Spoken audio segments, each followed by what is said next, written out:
Hello, beautiful people. Welcome back. Thank you for coming back. If you are new here, what up? Today we're going to be talking about Tzumat. We're going to do the pros, the cons, and what I think of him overall, as well as go over the spell kit, which we do in all of these videos. Please keep in mind that the spell slides that I made were made before the last minute changes when they made them go live. So they are a little tiny bit different, and I will try to go over those changes while we're going. So first things first, Armor of Stone. It is a toggle spell. It drains 0.2 rage per second. It toggles a shield that blocks 80% of incoming damage, and it increases your breath damage by 150%. Next, we have Rock Barrier. It is a blue 1 rage spell. You place 2 boulders in front of you. Any projectile that would have hit the dragon is absorbed by the shard, and beam attacks do 50% less damage when this is active. Avalanche Breath is actually 0 rage. You gain 75% increased breath damage, and you heal for 12% HP per tower destroyed. And you also gain 100% increased rage regeneration. I didn't see when I was using the dragon that it hurt me, where it says like deal 20% HP as damage to the dragon. I didn't see that when I was flying it. Correct me if I'm wrong if you have it, but the few runs that I did fly it, I didn't notice this. And then we also have Boulder Drop, which is white 1 rage. You damage the towers in a target area for 20% HP, and then you freeze them for 3 seconds. So that is what Tzumat does, and now we are going to get into the pros.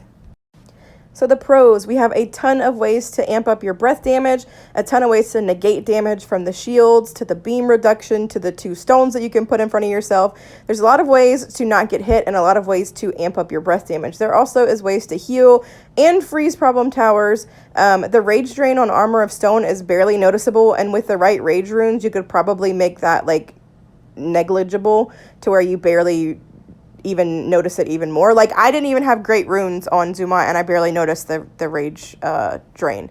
And then it is a warrior, so there's a lot of HP that you have going on to amp up your spell damage and to keep you alive as far as survivability. I did have a lot of fun flying it, especially on like undefended runs and stuff like that, just farming for wood and gold. It was easy to fly. There isn't a lot to it, so it makes it kind of like an easy dragon to just do runs with and la-di-da with, but I really liked it. I was actually more impressed than I thought I was going to be. Initially looking at the spell kit, I was kind of meh about it, but I actually did end up liking it. Now, the cons, it can be rage drained pretty easily. There are long cooldowns on the main spells. The orrery pulls you faster than you can do damage, and you are reliant on your breath damage to kill the majority of the towers. Ice flaks are a problem. Orreries are a problem. I found that howitzers, if they super shot at the right time and break my shields and stuff, those were an issue. So there are a lot of things to deal with as far as Tzumat goes. So undefended runs, he is flawless. He is beautiful. I really liked flying him. And single defended, he can do pretty well, but double and triple defended, he's just not going to cut it. And if the defender is really, really good on a single defended run, he is also not going to cut it. So if they really know what they're doing and what to target to stop Tzumat, it's going to be hard for you to get through even single defended. So unfortunately, while he is pretty great in my opinion as a warrior, he just doesn't hold up to highly defended bases. And that is something that a lot of warriors struggle with. So it's kind of in stride to say that he would struggle with things like that. And then overall, Tzumat is a tanky warrior with lots of damage amps and ways to negate damage, but relies heavily on breath alone, meaning multiple hammers leave you unable to kill towers effectively. Decent on undefended and single defended bases, but I would not choose it over Akuma. This still stands as great as I think Tzumat is. I like his design. I like the way he looks in the game. There's a lot of things I like about him. Akuma was just better. Better defended, better overall, better for bigger bases. I probably wouldn't be able to take like 100 and something bill, even undefended with Tzumat, unless I flew flawlessly.